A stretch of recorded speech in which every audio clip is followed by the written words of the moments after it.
All right, do not be scared by the price tag. Just hear me out here on this one. This is Lenovo's Yoga Slim 9i. It's $2,000, all right?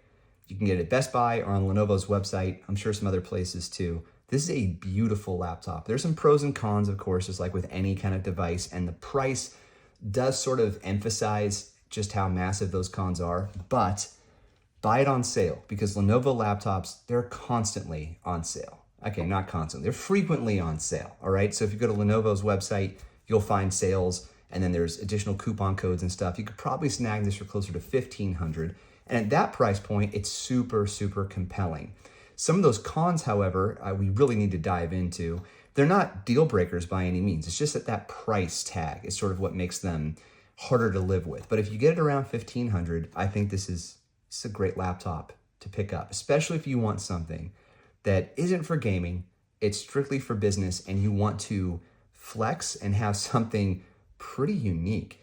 The most unique thing about this is what you're seeing right now. It's this glass top cover. It is beautiful, but it has, some negatives to it. A lot of fingerprints. This is after a couple of weeks of light use. There's a lot of fingerprints on it. I would say carry a microfiber cloth so you can clean it off, but I don't know if you've ever had a laptop like that, like say a Razer Blade laptop. I've had several of those. I didn't clean them. Why? Right? You're just gonna get it dirty again with your fingerprints. It's not really dirty, but you know what I mean. You're gonna get stained again with your fingerprints. So if you can live with, this, then I think you'd be very happy with this beautiful glass top. But something you have to know is that if there is the slightest grade to your desk and you put the screen, you put the laptop on top, if you put anything on top of it, it's going to slide off. You see how it's already moving? There's a slight downgrade on this desk. It's one of those desks that has like different feet that you can adjust on all four legs. And obviously I'm an idiot. I didn't level it. And so look, things are starting to slide. That really sucks. I may have dropped my Steam Deck. Don't worry, it's fine. I didn't even lose a bump in my Silk Song playthrough. So we're good there. But that was really unfortunate. Okay, so this laptop runs on the latest Series 2 from Intel, and it also has a 1 terabyte storage and a beautiful 14-inch OLED display, 120 hertz, up to 750 nits of brightness in HDR, and it is really something. So I'll show you all of that. What I also want to show you is like the I/O, the whole chassis, and just tell you about my time using it. Okay, so first thing we have to go through is the whole chassis, the build on the outside.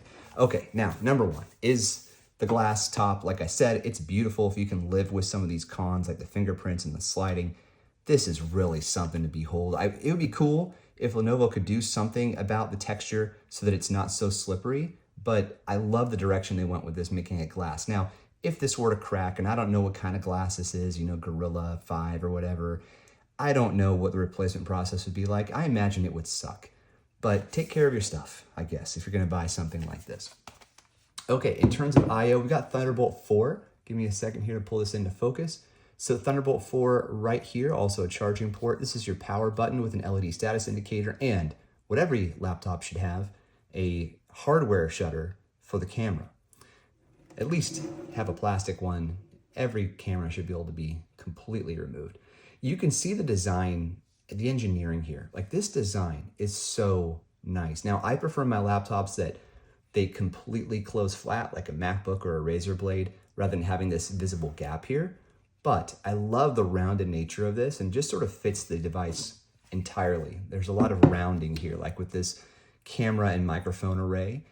Now, Lenovo has been doing this for several years now, having this whole array at the top that sticks out. And I'm generally not a fan of the way it looks, because you see how it sticks up here.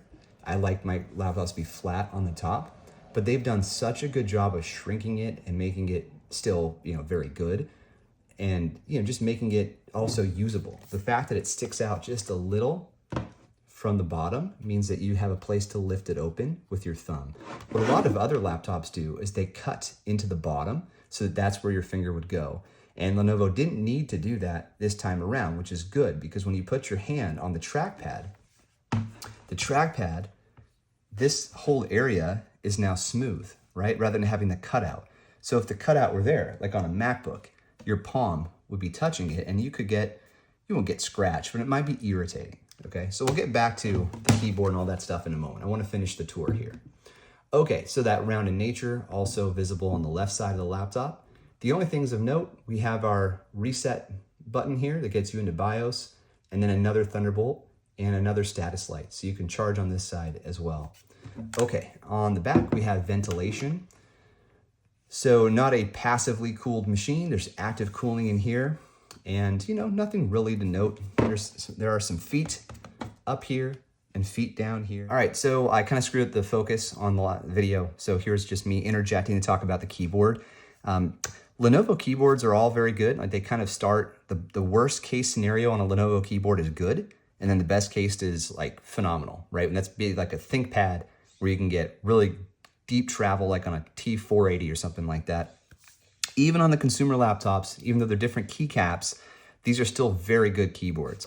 Now, there's no way for me to translate how good the keyboard is through camera, but I just wanted to jump in and tell you that I love typing on this thing. And there's a couple of reasons for that.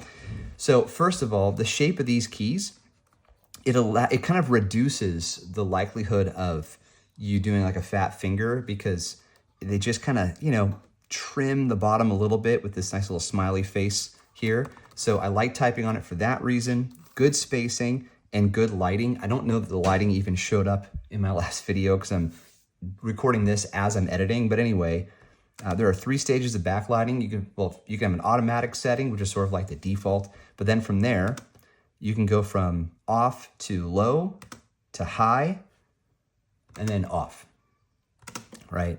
Now I have it on automatic again. You have your function row with multiple key options, and then I do show this a little bit later on in the video, but you have some quick key settings over here and your fingerprint reader for biometrics. There's no Windows Hello on this. It's very thin, like the bezel is so thin that you're not going to get Windows Hello. There's no room for a camera. I mean, there is room for a camera, but not for like the whole array setting. So for example, if we go to Windows Hello, this option's not available. All right. Okay, other things to mention. I think that's about it. I got a Copilot key, some bigger keys here, but squished page up and page down. And yeah, wonderful keyboard. So now back to the video as initially planned. Okay, so now we're into the laptop. I want to show you a few things, primarily just how fast it is. So I'm going to close out this browser, this Edge. I'm just going to reopen it. Pretty darn fast. Let me go to Word. Not bad, right? I swear I'd done that already. Maybe it was with Excel. Let's go to Excel. Quite fast to get into Excel for the first time. PowerPoint, which I have not opened yet in any way. Let's open something here. Let's try this. Bang. So pretty fast to get into. And I know it's probably likely not coming through here on the video, but man, these colors, the contrast is so good. And I haven't done any adjustments whatsoever. It just looks great. You may have noticed this widget up here in the top corner, and I imagine it's not in focus, but it's showing us our current utilization of the CPU, the GPU, and the RAM, as well as our network traffic amount and the battery. So the battery life on this, it's what I'm seeing from other reviewers and stuff, it's like 6 to 9 hours of general use. Right now, it's at max brightness with 47% battery life, and I believe the estimate's going to be around 2 to 3 hours. Let me just go back into that real quick. Yeah, 2 hours remaining. That's at max brightness, which is probably not how you want to use this thing. Okay, so if I drop it down, I mean, the battery estimate thing on Windows is not super reliable. I also have it in balanced mode. You can change it to something like more energy efficient in this, when you're unplugged, and then go full bore when you're plugged in. But even still, like as I showed you, things are opening quickly. Here's a student report with cover. Oh man, didn't expect it to be so not ready to go. Anyway, you log into your Microsoft account and you just expect it to be like it's already been fired up before, but that's not the case. Okay, we do have biometrics on this. There's a fingerprint reader down at the bottom. That's it. No other biometrics. Okay, there's quick setting right here for your eye comfort. And let's open this one up. This changes the power mode. So you can see it went to like an eco mode there. If I press it again, now we're in probably ready to go, like fast mode, and this is probably more of a balanced mode. So you have that right here. Quickly, you can mute your microphone right here, and then, or sorry, your speakers, and then you have all the other settings right at the top, like a quick lock going into just regular old Windows settings too, if you wanted to. So it's fired up and it's ready to go. What I appreciate about this is just the overall slim design, the unique color set, the great display. This is a beautiful business type laptop that you can just walk into a Best Buy and pick up. You don't have to worry about ordering it through like a CDW or something. It's not a ThinkPad. It's a consumer level laptop. And really pleased with the performance overall. I think it's a beautiful machine, like I mentioned before. And I just think that price tag of $2,000 is a little high. I mean, yeah, it's running on the latest Intel processor, 32 gigs of RAM, a whole terabyte of storage, and a phenomenal display. But at the end of the day, it is a tool, and you've got to be able to justify that expense. So if you can catch it on sale, $1,500 or so, I think you're going to really be happy with your purchase. And hopefully it's something that lasts you a very long time. Man, I didn't mention the Copilot stuff. There is Copilot in here as well with the quick key. And you know, Copilot is getting better. I was using it quite a bit when I had a Surface Pro 11 for a little bit, but still, it's not really artificial intelligence. Okay, so that's the Yoga Slim 9i. This was a review unit. It does have to go back to Lenovo.